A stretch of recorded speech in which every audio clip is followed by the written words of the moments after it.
Victory Over Violence special is brought to you by Rector Construction, Lands Inc., Tapman's Towing, Shields Auto Group, and Serve Pro.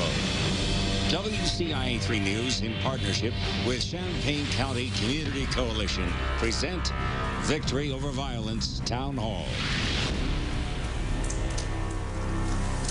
And welcome, everyone, to our very first Victory Over Violence Town Hall. We are live from the Holiday Inn Conference Center in Champaign. We are joining the Champaign County Community Coalition's monthly meeting with a live audience. We are grateful that so many of you showed up today. We are digging into a topic that has become an unfortunate fixture in our newscast, the rise in crime. It is not a problem that is unique to Champaign, but tonight we are focusing on that community. On our panel tonight, I will be asking questions of these four people. We have Regina Kreider, who is the Executive Director of the Youth and Family Peer Support Alliance, supporting families in Champaign County. Dustin Harmon, the Champaign County Sheriff, representing law enforcement in Champaign County. James Tiger Corbin, Resource Outreach Coordinator for First Followers, mentoring people who were behind bars ease back into life. And Sheldon Turner with the Champaign School District, in charge of the Operation Hope and the Goal Getters programs, working directly with high school students, getting them on the right track. Thank you to all of you for being here.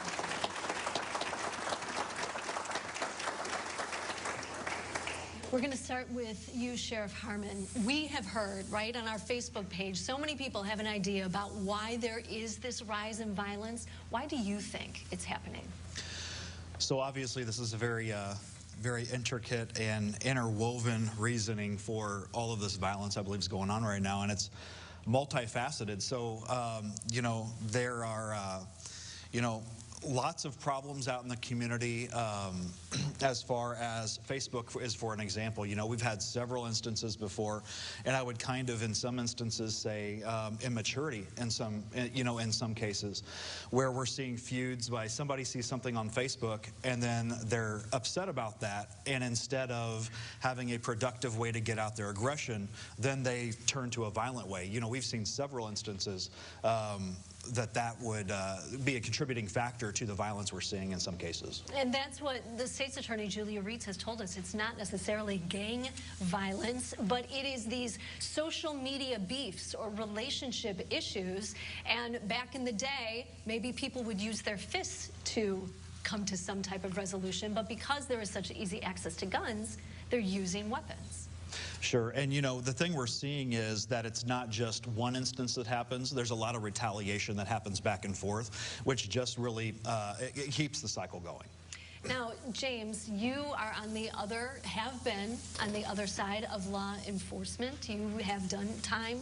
You are in that wheelchair because you were shot. Mm-hmm. Yeah. Why do you think, from your perspective, you work with people who are coming out of prison, you work with them to get them back into the community, why do you think there's this violence? I'm gonna piggyback a lot. Some of what the sheriff is saying. Social media is adding to this, you know, as well as loss of hope, lack of resources, lack of underemployment. You know, these young men want to have more, but you have mostly these service industry jobs that you could, what was the study? You can't even afford to have a one-bedroom now on one job, right? So, and then we're dealing with the lack of positive male role models there. There's a brain drain in the community.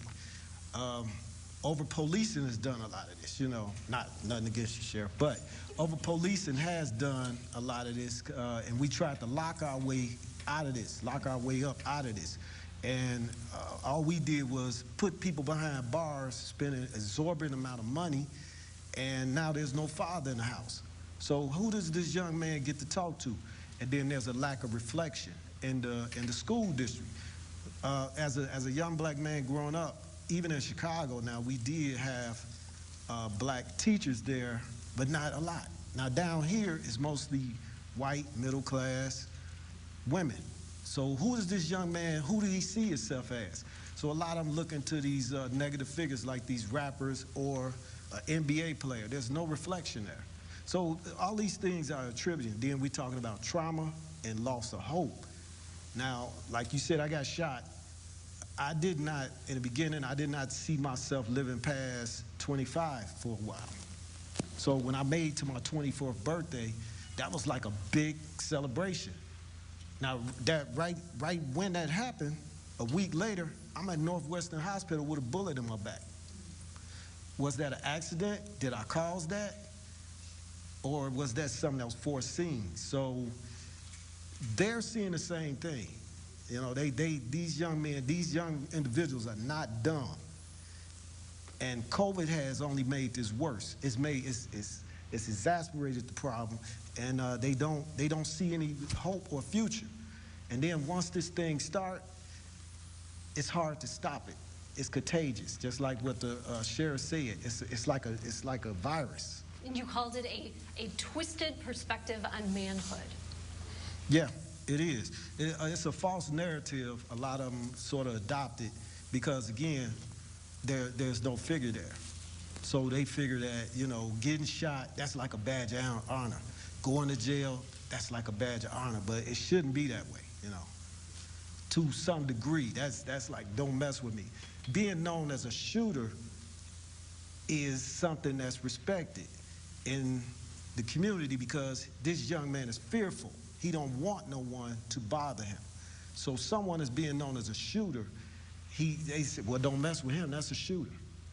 You know, and that's where it's twisted at, you know. But and that's where we come in at. A lot of us older guys in a minute, we got to come in and reset this thing right. Sheldon, are you hearing that in the school district? Yeah. So I lost my dad when I was 13. And so I grew up in East St. Louis. And so I often look at these young men that I work with and talk to them about identity. The first thing I ask you is, who are you? Some of them will say their name and they have their heads down. And I say, who are you? I want you to tell me your name. You know, who are you? Whose are you?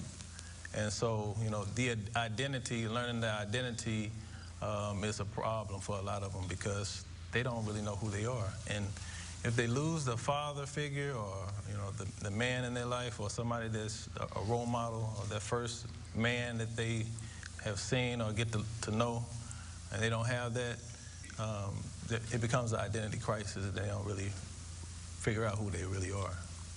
Now, Regina, you work with families directly, yeah. And a lot of people want to blame families, right, and parents and single parent homes. How do you, what kind of challenges then do you face when with your work? So parents are oftentimes stigmatized. People want to point the finger and say, well, if you would only just do this, this, and this. And of course, any parent who loves their child is going to do the very best that they can for them. Sometimes if you just haven't had the experience yourself or had that same type of support growing up as a parent, you can only pass along what you know, right? And so the challenges that we're looking at are parents, a lot of single parent, female-led households, people who are needing to work 2 and 3 jobs to maintain the household and paying for the bills and keeping food on the table and clothes on the kids' back.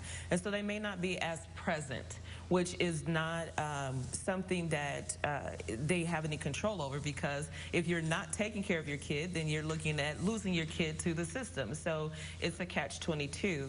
And so families right now are just really facing those challenges of being able to have a parent that is present and being able to stay engaged and connected and being able to see as to what's going on with their child. And I think that that's one of the biggest areas that we could potentially miss, is if there's any anxiety or depression, or if there's bullying going on, or if they're feeling the pressures from the streets, how do they deal with that? So those are some of the challenges that I see happening within families. So then how are you helping families? So what we do is we provide peer support to parents because we know that parents need someone else who can say, hey, I get it. I understand.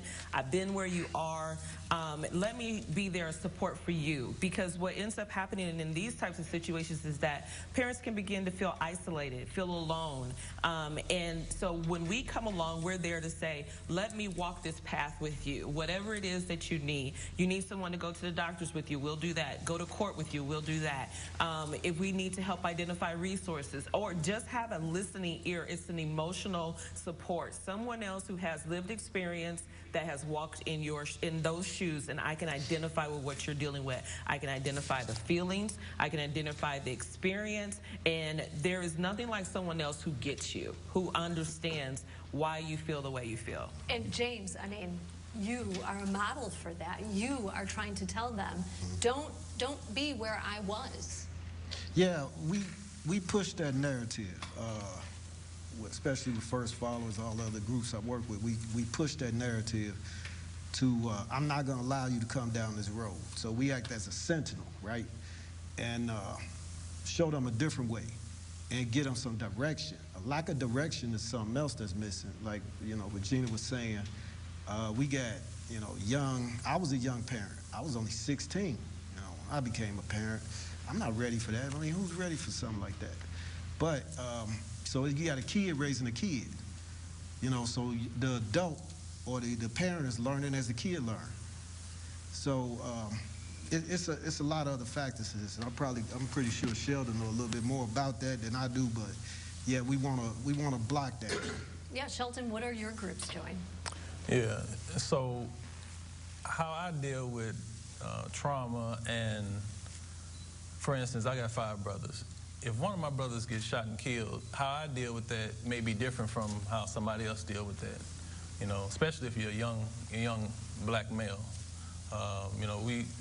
We deal with things the way we've been taught, and so if we don't know our identity and we haven't been taught how to deal with conflict resolution and have those type of skills, then we're going to result to what we know. And so what we do in our program is we grab men that, like these men sit in the front that have been through some of these things like the young boys have been through, and they look just like these young boys, and so since they don't know who they never met their fathers, or if their father died young, like if they were young and their father passed away or got incarcerated or whatever, then we have to have older men that have walked through went through the things that they are going through or see themselves going through, to help them make it through this journey. I mean, it's tough. I mean, living in fear also is tough too.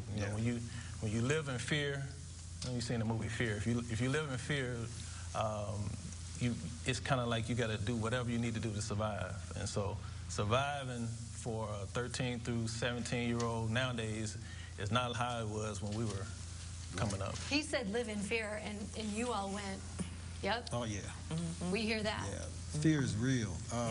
I didn't know how much fear I was living under until I actually, this sounds strange, but until I actually died on the hospital table and left my body. And then I didn't have any more fear, right? But that showed me the fear I lived up under. I didn't know that. You don't know, trying to figure out a way to come up with the bills. You living check to check. You're making ends meet. You got to go out here, do this. All that is fear. All that is piled on top. All that is all that. But you don't realize that.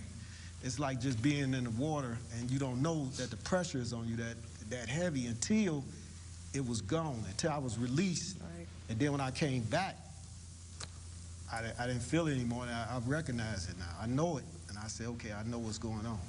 Okay. We're going to take a quick break. They're doing the hard work. When we come back, how you can get involved. Don't go back.